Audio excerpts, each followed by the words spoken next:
It began with a silence so deliberate that even senior palace aides reportedly refused to discuss it in the corridors of Buckingham Palace. Then came the expression on Prince William's face as he left a private audience with King Charles III cold, controlled, but unmistakably furious. Something had fractured inside the monarchy. And according to insiders, it centered on one explosive question: why Harry's children were never truly embraced as royal titles holders in the first place. Before we go deeper into what this really means for the royal family, make sure to subscribe so you don't miss a single update. At first, palace officials reportedly dismissed the rumors as yet another manufactured controversy surrounding the Sussexes. The kind of speculation that often erupts whenever tensions inside the House of Windsor begin leaking into public view. But according to several royal commentators and administrative insiders, this situation felt different from the very beginning. The atmosphere surrounding Buckingham Palace allegedly shifted almost overnight. Meetings that were usually routine became unusually private. Briefings were shortened.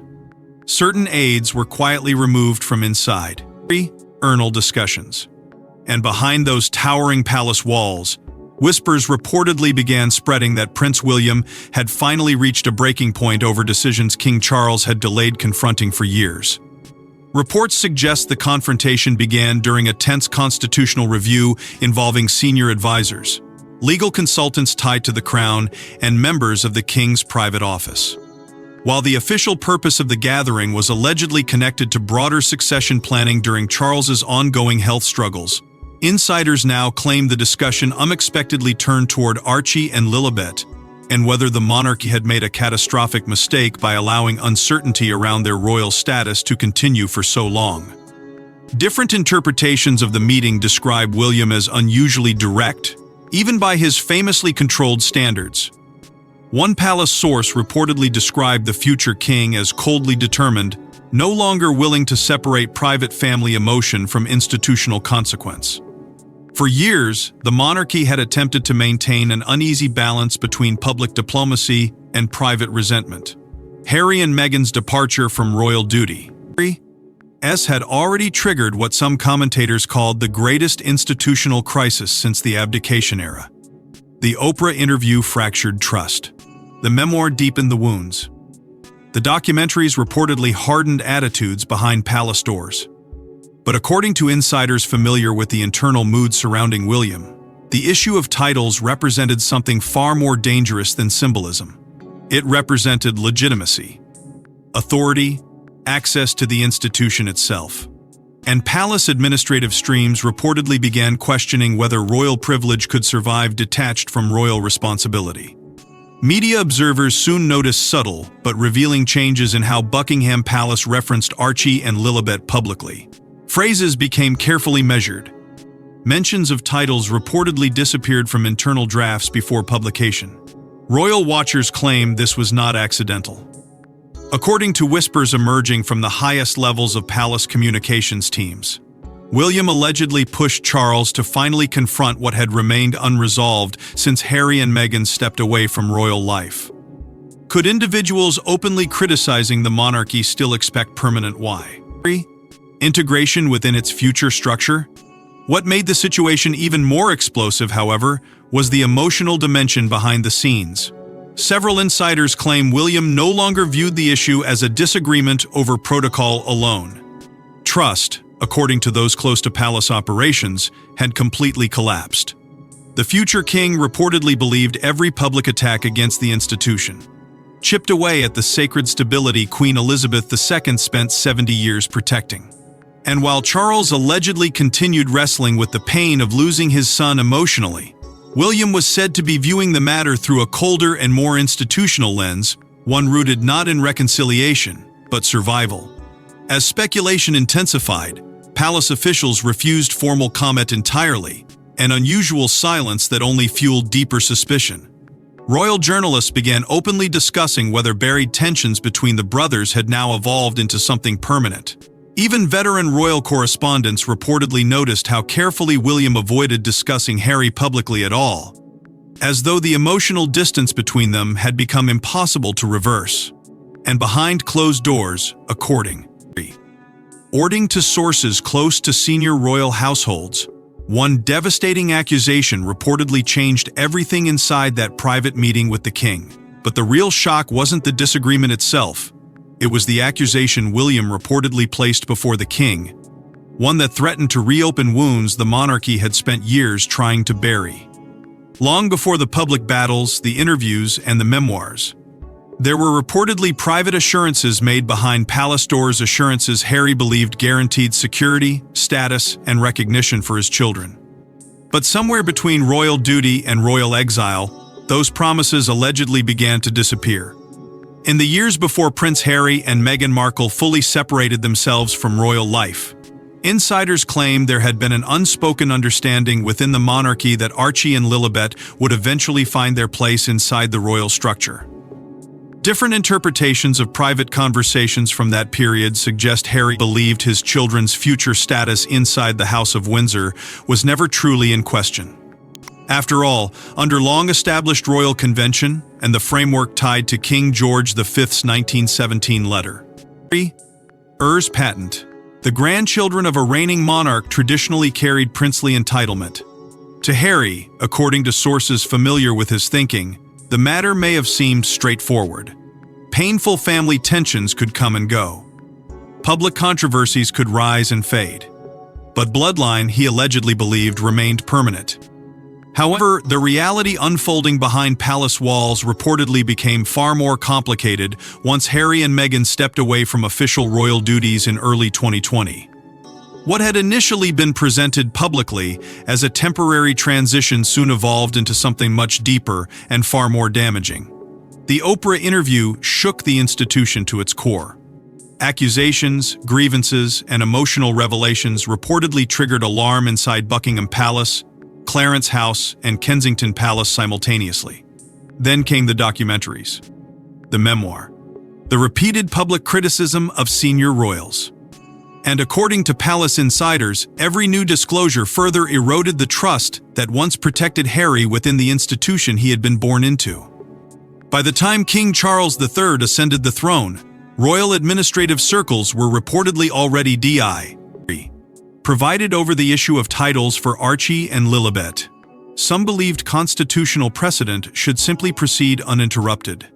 Others, however, allegedly viewed the matter through an entirely different lens. According to whispers emerging from palace staff close to succession planning, Charles hesitated because the Sussexes no longer represented what senior royals privately referred to as working royalty. Titles inside the monarchy were never viewed merely as family gifts. They carried symbolic institutional weight. They represented duty, visibility, loyalty, and service to the crown itself. And insiders claim Charles increasingly feared what could happen if royal status became detached from royal obligation altogether. But while the king reportedly struggled emotionally with the issue, Prince William's position allegedly became far more uncompromising. Sources close to Kensington Palace claim the future king viewed the situation not as a personal disagreement between brothers, but as a dangerous constitutional turning point for the monarchy's future survival. William, according to several royal commentators, believed public trust in the institution had already suffered immensely. Sea damage following years of televised conflict and accusations. The idea that royal titles could simultaneously exist alongside commercial media ventures, Hollywood contracts, memoir deals, and public attacks against the crown reportedly troubled him deeply. That tension only intensified as speculation grew over whether royal identity itself was slowly becoming commercialized. Palace aides allegedly worried that princely status could evolve into a global branding mechanism disconnected from public service entirely. And according to insiders familiar with William's inner circle, this became the central fear driving his increasingly firm position. The future monarch reportedly believed the crown could survive scandal, embarrassment, and even betrayal, but it could not survive confusion about what royal duty actually meant. Inside the palace, the divide reportedly became painfully clear. On one side stood those still hoping reconciliation could eventually restore the family bond. On the other stood figures increasingly convinced that preserving the institution required emotional sacrifice. Family loyalty collided directly with institutional survival. And somewhere inside that growing fracture. According to whispers emerging from royal administrative circles, William believed the problem went far deeper than titles, and he allegedly had evidence to support it. Insiders now claim the future king's patience finally shattered during a closed-door strategy session at Kensington Palace. What began as a discussion about royal protocol reportedly escalated into one of the most explosive family confrontations since the Sandringham summit itself. By the time that private meeting reportedly took place, tensions inside the monarchy had already been simmering for years beneath carefully rehearsed public appearances and restrained palace statements. But according to individuals familiar with internal royal discussions, Prince William had grown increasingly convinced that the institution itself was entering dangerous territory. Sources close to Kensington Palace claim the future king no longer viewed the conflict with Harry and Meghan as emotional fallout from a fractured family relationship. Instead, he allegedly saw a growing constitutional threat unfolding in real time, one tied directly to the meaning of royal identity in the modern age. Reports suggest William's frustration erupted during discussions surrounding the long-term implications of royal titles being attached to individuals operating outside the structure of royal duty. According to several palace insiders, William allegedly accused Harry and Meghan of transforming royal status into what he privately described as a commercial brand asset. While no official account of the meeting exists, whispers emerging from royal administrative circles claim the future king questioned whether the monarchy could survive if titles became intertwined with entertainment contracts, streaming deals, memoir profits, and celebrity influence campaigns. For William, insiders say, this was no longer about image management. It was about protecting the crown from what he allegedly viewed as irreversible institutional erosion. The atmosphere reportedly became especially tense when conversations turned toward future projects potentially involving Archie and Lilibet. Palace aides allegedly expressed concern that royal identity itself could gradually evolve into a monetized extension of the Sussex brand. Different interpretations of the discussion claim William warned King Charles that once the institution lost control over the meaning of royal service, reclaiming public trust would become nearly impossible. And according to one senior insider, that warning reportedly landed heavily inside the room because it touched a fear the monarchy had quietly carried since the Sussexes first stepped away from royal duties. At the center of the growing divide stood Charles himself, torn between fatherhood and kingship. Insiders suggest the king still hoped time could heal the wounds between his sons. But William reportedly no longer shared that optimism. Royal commentators now speculate that years of interviews, public criticism, and increasingly personal revelations had permanently altered the future heir's perspective. Every new accusation against the family allegedly deepened his distrust. Every memoir excerpt reportedly hardened his position further. And by the time of this Kensington Palace strategy session, sources claim William no longer believed private negotiations with Harry could remain truly private at all. That shift in thinking reportedly changed the balance of power inside royal operations. As Charles battled ongoing health struggles and reduced public duties, William quietly assumed a more commanding role within the institution. Senior aides allegedly began treating him not merely as the future monarch, but as the active protector of the monarchy's long-term survival. Palace administrative figures reportedly sided with William's interpretation of constitutional risk, fearing that hesitation could create dangerous precedents for future generations of royals. Behind closed doors, discussions about safeguarding the monarchy allegedly became sharper, colder, and increasingly strategic. And it was during this turbulent period, according to several royal experts, that a new alliance quietly began forming around William himself. Palace insiders reportedly referred to it in whispers as the heirs' accord, an informal understanding between senior royals determined to defend the institution through stricter boundaries, tighter control, and unwavering loyalty to duty above personal emotion. What made this development so significant was not merely William's anger, but the realization that he was no longer standing alone inside palace walls. But even that confrontation was only the beginning, because behind the scenes, another royal figure was quietly strengthening William's position. As King Charles struggled to balance personal heartbreak with constitutional pressure, the monarchy's old guard reportedly moved into formation. And at the center of that silent counteroffensive stood Princess Anne, the iron-willed guardian many insiders believe became William's strongest ally. According to whispers circulating through royal administrative circles, the moment Prince William's frustration hardened into strategy was also the moment Princess Anne quietly stepped closer to the center of the crisis. For decades, Anne had cultivated a reputation inside the monarchy as the one royal who valued duty above comfort, discipline above popularity, and institutional survival above personal emotion. Palace staff reportedly viewed her not simply as the king's sister, but as one of the last remaining guardians of Queen Elizabeth II's uncompromising philosophy toward royal service. And as tensions surrounding Harry, Meghan, and the question of titles escalated, insiders claim Anne increasingly aligned herself with William's far more rigid interpretation of monarchy. Reports suggest Anne privately supported the argument that royal status could no longer remain separated from active contribution to the crown. To her, according to those familiar with internal discussions, the issue extended beyond Archie and Lilibet entirely. It touched the credibility of the institution itself.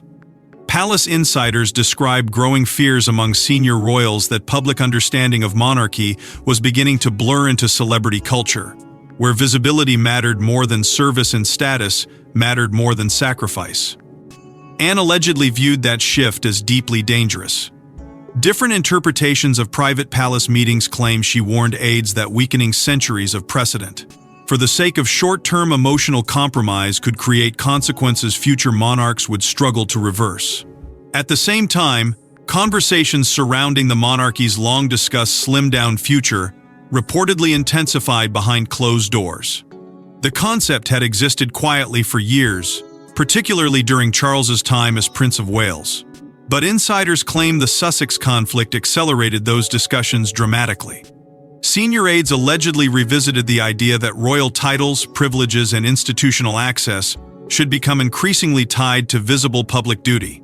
Under this month, symbolic attachment to the crown would no longer guarantee automatic prominence inside the royal structure.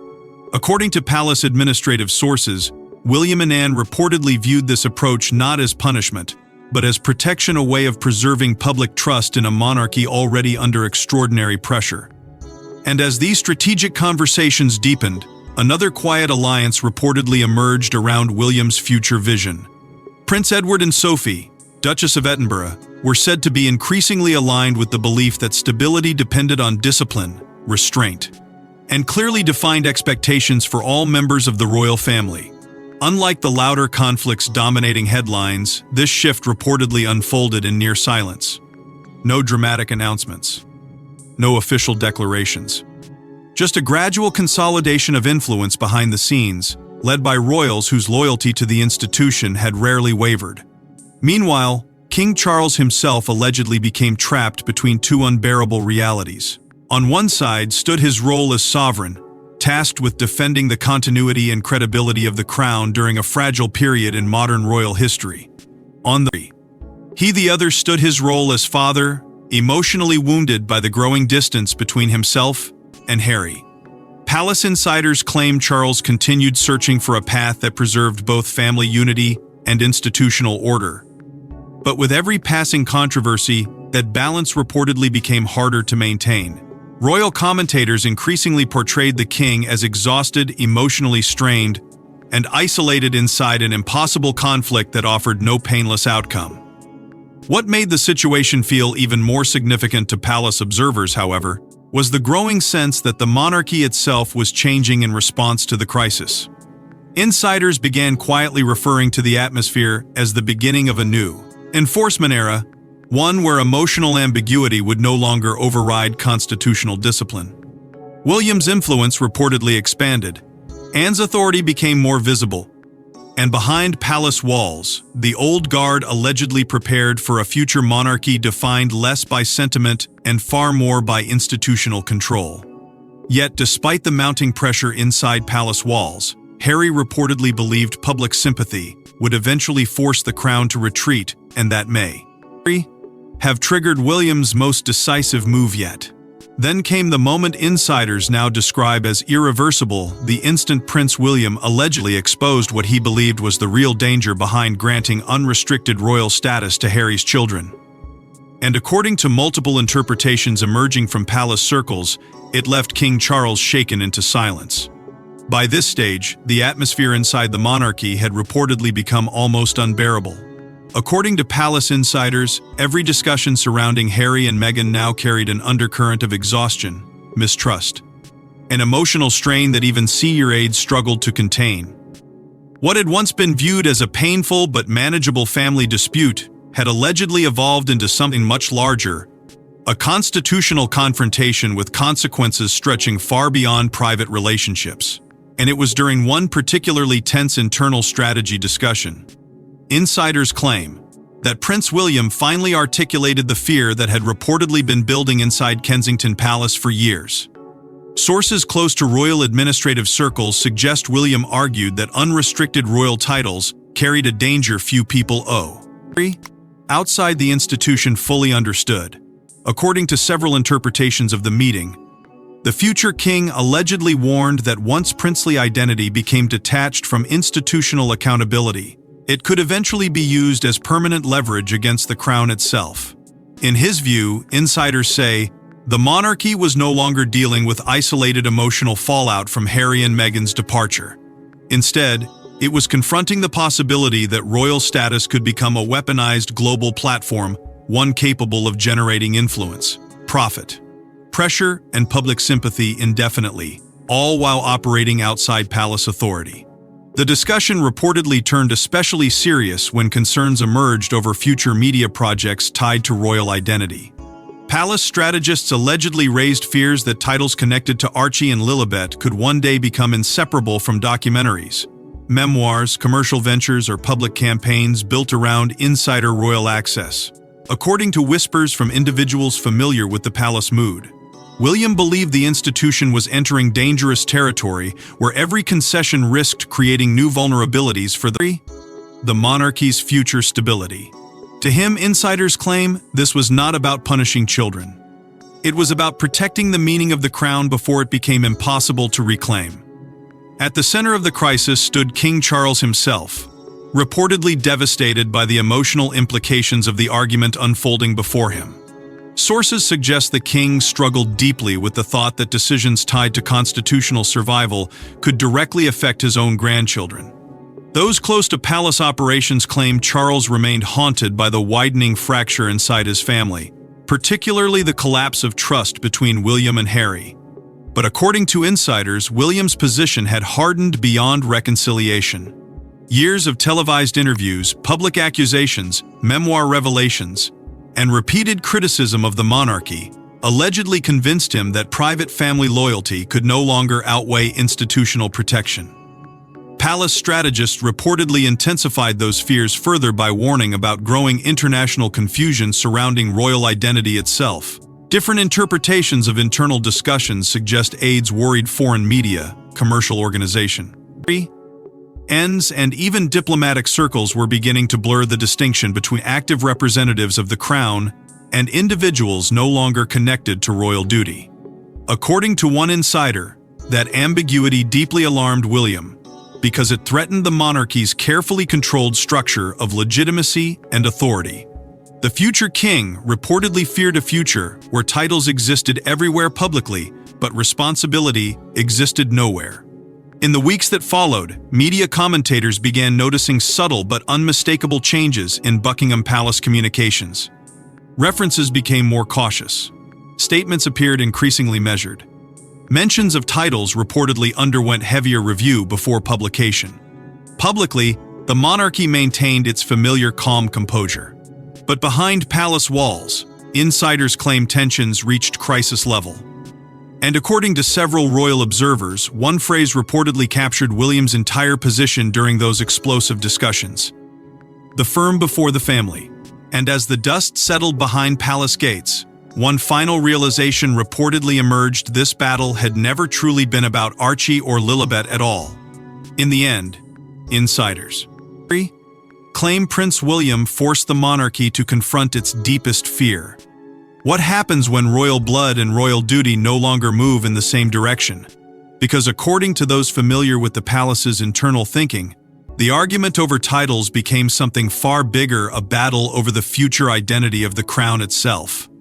For generations, the British monarchy survived not simply because of tradition, ceremony, or public fascination, but because it operated on an unwritten understanding that the crown represented something larger than any individual family member.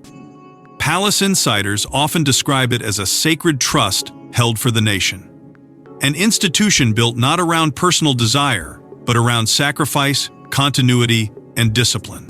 And according to whispers emerging from senior royal circles, that belief became the foundation of Prince William's position during the crisis surrounding Harry, Meghan, and their children's royal status.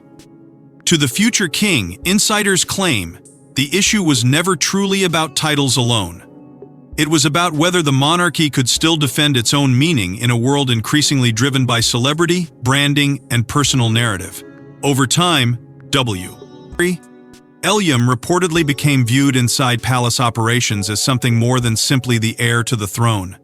Royal commentators now describe him as the emerging enforcer of institutional survival, a figure increasingly willing to make emotionally painful decisions if he believed the future stability of the crown depended on them.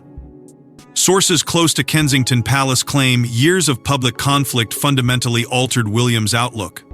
The interviews, the memoirs, the accusations, the repeated reopening of private family wounds in front of a global audience. According to insiders, each moment strengthened his belief that the monarchy's survival required firmer boundaries than previous generations had ever been forced to impose. At the center of this painful transformation stood King Charles III, portrayed by many royal observers as a tragic sovereign caught between impossible loyalties.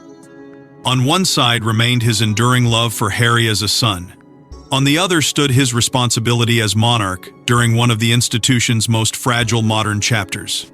Palace insiders suggest Charles never fully stopped hoping for reconciliation, even as trust inside the family deteriorated beyond recognition. But different interpretations of the king's private thinking claim he increasingly understood the fear driving William's actions. The monarchy, after all, was already navigating health concerns, constitutional pressure, declining public confidence, and relentless media scrutiny. The last thing it could survive, insiders allegedly warned, was uncertainty about who truly represented the crown and who no longer did. Royal commentators now speculate that Harry may have underestimated just how deeply trust inside palace walls had collapsed after years of public criticism. What Harry reportedly viewed as honesty, emotional truth, or personal liberation, others inside the institution allegedly interpreted as repeated betrayal. And according to those familiar with succession-era planning, the Sussex departure permanently reshaped how senior royals viewed the future structure of monarchy itself. The crisis reportedly accelerated conversations about a smaller, tighter, and far more controlled royal family model, one where titles and institutional privilege would become inseparable from visible public service. That growing contrast between celebrity culture and royal duty soon became impossible for the palace to ignore. On one side stood a global media environment built around personal storytelling, public sympathy, streaming deals, and emotional exposure. On the other stood an institution built on restraint, silence, hierarchy, and continuity. According to insiders, the old guard inside the monarchy ultimately chose stability over reconciliation, even knowing the emotional cost would be devastating. And as that decision hardened behind closed palace doors, the House of Windsor itself reportedly changed in response. By the end of the crisis, royal observers claim the monarchy emerged more cautious than before, more disciplined, more guarded. The emotional openness that once seemed possible between the brothers had allegedly been replaced by institutional distance and calculated restraint.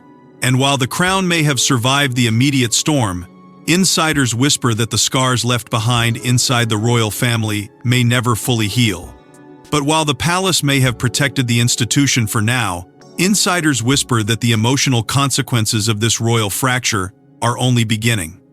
Far from the gilded corridors of Buckingham Palace, reports suggest, Prince Harry slowly came to understand something devastating. This was no longer a temporary family dispute waiting to heal with time. According to royal insiders, the machinery of the monarchy had already moved on without him. For years, according to those familiar with Harry's thinking, there remained a lingering belief that reconciliation with his family was still possible. Even after the interviews, the memoirs, the lawsuits, and the repeated public confrontations, insiders claim Harry never fully accepted that the emotional rupture between himself and the institution had become structural rather than temporary. Sources close to royal circles suggest he viewed many of the conflicts as painful but survivable family disagreements. Moments of anger that time, distance and personal honesty would eventually soften. But behind palace walls, according to whispers emerging from administrative staff and senior aides, attitudes had already begun shifting in a far colder direction. The issue surrounding Archie and Lilibet's titles reportedly became the clearest symbol of that transformation. What appeared publicly as a constitutional debate over royal protocol allegedly carried a far deep, emotional meaning for Harry himself. Royal commentators claim he increasingly viewed the hesitation, caution, and palace resistance as a personal rejection not only of him, but of his children as well. According to several insiders, that realization struck especially hard because Harry had spent much of his life fiercely defending the importance of family loyalty inside the monarchy. To him, sources suggest, blood should have mattered more than politics, but within the institution, the calculation reportedly looked very different. At the center of that divide stood the deteriorating relationship between William and Harry, a fracture that royal observers now describe as one of the most painful collapses in modern royal history. Once viewed as inseparable brothers united by grief, duty, and the trauma of losing Princess Diana, they allegedly evolved into symbols of completely opposing futures for the monarchy. Palace insiders claim informal communication between the brothers became increasingly rare as tensions escalated. Messages reportedly passed through aides instead of directly between households. Invitations allegedly became more controlled. Sensitive discussions reportedly died. Appeared altogether. Over time, according to those familiar with palace operations, emotional distance hardened into institutional separation. Royal experts now speak openly about what some privately call the price of public betrayal inside the monarchy. According to commentators close to royal administrative thinking, the institution has historically survived scandal, infidelity, political controversy, and even abdication crises, but it has rarely forgiven sustained public exposure from within its own inner circle. And insiders claim that is where Harry fundamentally misjudged the response his actions would trigger behind palace walls. Every interview, every accusation, every deeply personal revelation reportedly deepened fears among senior royals that private trust could no longer exist safely around him. For William, according to sources close to Kensington Palace, the issue was never framed emotionally by the end. What Harry interpreted as exclusion, William allegedly viewed as unavoidable institutional necessity. The future king reportedly believed protecting the monarchy demanded boundaries that previous generations had avoided imposing so directly. And as Charles's health struggles intensified alongside growing succession pressures, palace aides allegedly became even more protective of the institution's stability. According to insiders, the emotional tragedy of the brothers' collapse no longer outweighed the crown's instinct for survival. That painful reality gradually transformed Harry and William into something far larger than two feuding brothers. They became representations of two competing visions of monarchy itself. Harry increasingly embodied a modern world centered on emotional transparency, personal narrative, independence, and freedom from rigid institutional control. William, meanwhile, reportedly embraced a harsher belief that the monarchy could only endure through discipline, restraint, and sacrifice, even when the personal consequences became devastating. And as Britain watched the royal divide harden into something almost permanent, one final question lingered over the House of Windsor. By the time the final palace discussions reportedly ended, Prince William had emerged not merely as an angry brother, but as the future king preparing to redraw the boundaries of the modern monarchy itself. And insiders whisper that his warning to the institution was chillingly simple. Survival would require sacrifice. In the months following the explosive internal confrontations surrounding Harry, Meghan, and the question of royal titles, palace insiders claim something fundamental shifted inside the House of Windsor. What began as a painful family conflict reportedly evolved into the foundation of an entirely new royal philosophy, one that Prince William is now believed to be shaping quietly behind the scenes. According to royal commentators and senior administrative whispers, the future king no longer sees the monarchy as an institution capable of surviving through emotional compromise alone. Instead, insiders suggest William has embraced a far leaner, stricter vision of the crown, one built around discipline, service, accountability, and carefully controlled public legitimacy. At the heart of that transformation lies a principle palace aides allegedly believe will define William's reign for decades to come. Royal status must be earned continuously through visible loyalty to the institution itself. Titles, according to those familiar with succession planning discussions, are increasingly being viewed not as permanent symbols of birthright alone, but as reflections of active service to the crown. And insiders claim this shift directly shaped the palace's increasingly cautious approach toward Harry and Meghan after their departure from royal life.